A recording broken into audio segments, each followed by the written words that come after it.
Hey, we've been doing this thing at 9:30 in the morning during the brainstorming. We've been going through a book called Finding Peace in an Anxious World. And it's actually going to frame part of our conversation this morning. One is what I'm about to show you now, and the other is during the sermon time. But one of the things that we have found really helpful is many people know this thing called the Serenity Prayer. It gets associated with 12-step programs and specifically Alcoholics Anonymous, and many people know it. But there's actually more to that prayer than just the first couple lines that often get quoted. So I'm going to ask Virginia to put that up on the screen.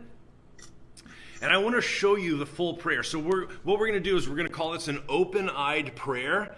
So you're not going to close your eyes so that you can see the words. And I'm going to read it for us, but this is going to be one of our opening prayers. So here's the famous part, and then we'll get to the part that's less known, but I think equally as beautiful.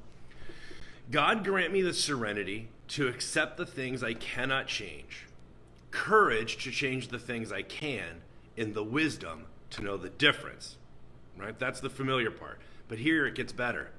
Living one day at a time, enjoying one moment at a time, accepting hardship as the pathway to peace, taking, as he did, this sinful world as it is, not as I would have it to be, trusting that he will make all things right if I surrender to his will, so that I may be reasonably happy in this life and supremely happy with him forever and ever in the next.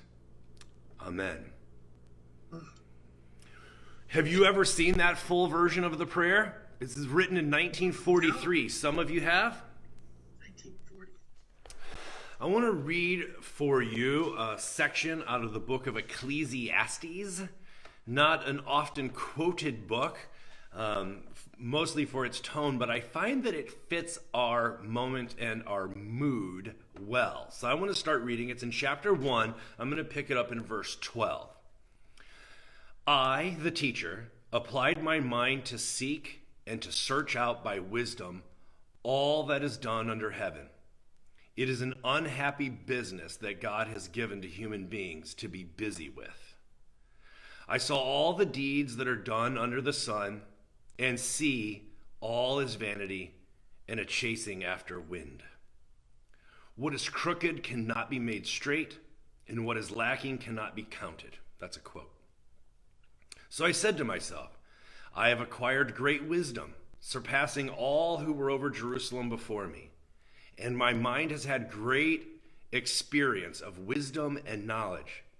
And I applied my mind to know wisdom and to know madness and folly. I perceived that this also is but a chasing after wind. For in much wisdom is much vexation, and those who increase knowledge increase sorrow.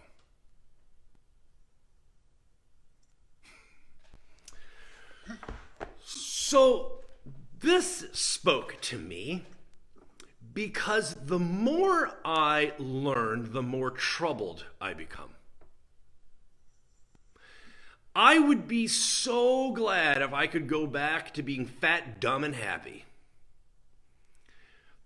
But our moment has exposed some things that are deeply troubling, whether it is in the realm of our political divide,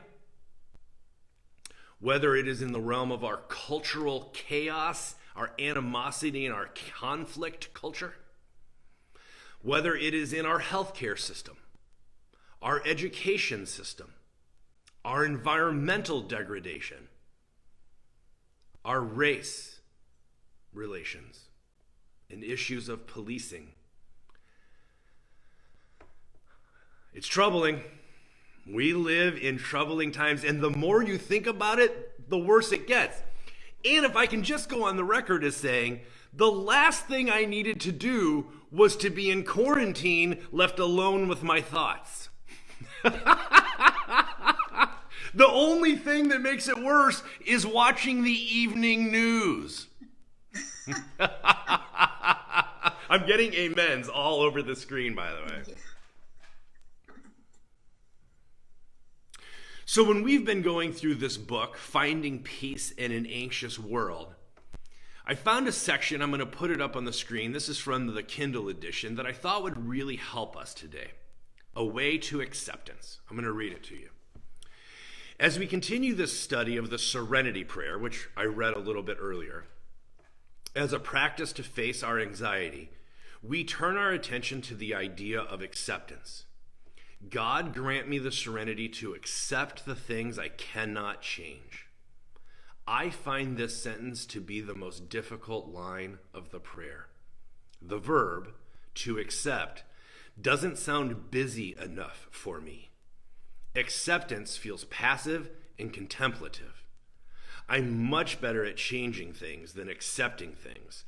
As activist Angela Davis is often credited with saying, I am no longer accepting the things I cannot change. I'm changing the things I cannot accept. I agree with her and would love to change the prayer to God, grant me the serenity to change the things I cannot accept, the courage to change the things I can, and the wisdom to know the difference. A prayer like that would give me permission to control my own destiny and everyone else's too. Can you imagine what would happen in this world if we all committed to serenely and courageously change things? Perhaps we could end world poverty and diseases like malaria. Perhaps we could end racism and sexism and classism and homophobia. Perhaps we could clean up pollution and care for the earth. Perhaps we could end violence of all kinds. This passage I read out of Ecclesiastes, it's old. It's more than 2,600 years old. And that thing I just read, it's pretty new.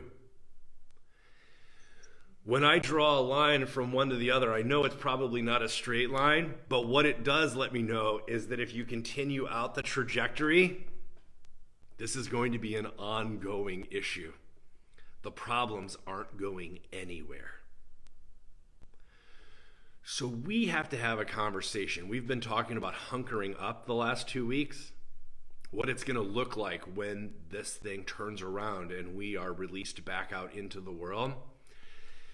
So I just wanted to initiate sort of a thought experiment this morning. And I wanted to ask you, if I were to propose to you or ask you the question, what can you no longer accept? I'm not asking you to accept the things you can no longer change. I want to ask a different question. What can you no longer accept? Does something immediately come to mind?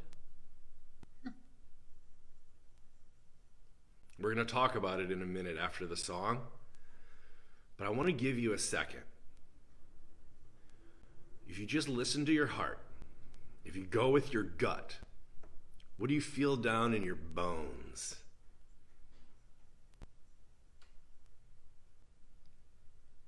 What can you no longer accept?